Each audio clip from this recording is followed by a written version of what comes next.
Materials unequivocally are the basis of everything around us.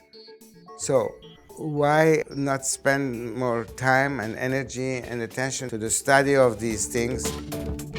I made it my business to become the innovator of materials and processes.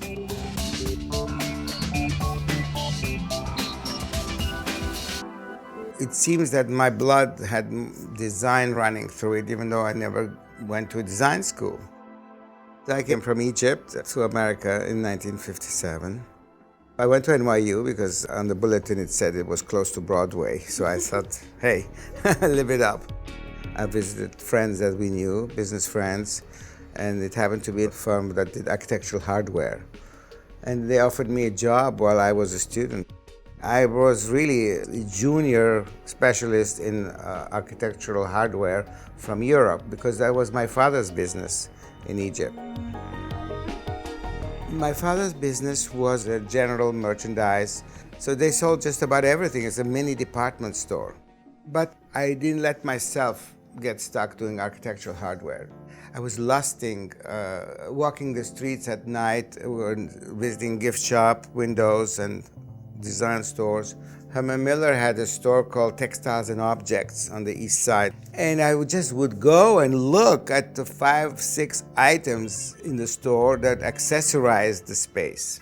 It was my dream spot. Finally, I found a store vacant near my apartment. And I bit the bullet, as they say, and I took the space. It was right next to Serendipity, and it was a brownstone. We inaugurated the store called Scarabaeus, which means scarab in Latin. It was a lucky name. It was a lucky store because it opened up all kinds of future opportunities for me. And so what else was in the store? So we had a lot of crafts. I was Bauhaus one day. The next day I was totally into arts. And I collected textiles. I collected Coptic textiles. I mean, the whole idea of the store came from inspiration from having visited the World's Fair in Flushing.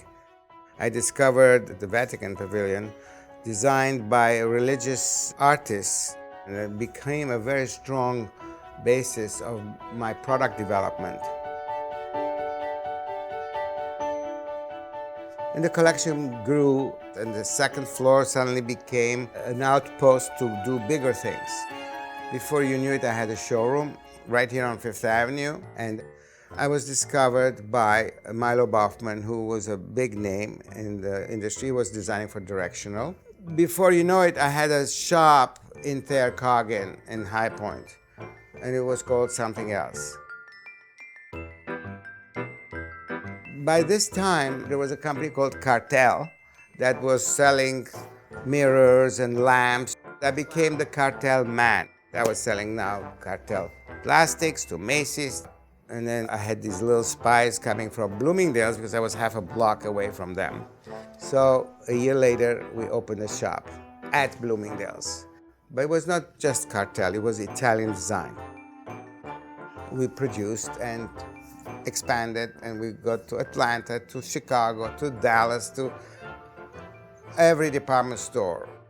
My story comes to sort of another chapter at that time where I became 100% contract-oriented. All my things were of upscale, and I had upholstered furniture and what you now think of Italian design in a big way. So that's where I became known as the Italian source.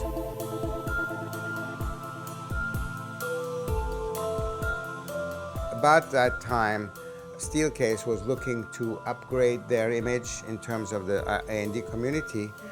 So I became an art director. I created one show after another for them. So we had a show of Gaetano Pesce, which of course showed all the Cassina pieces.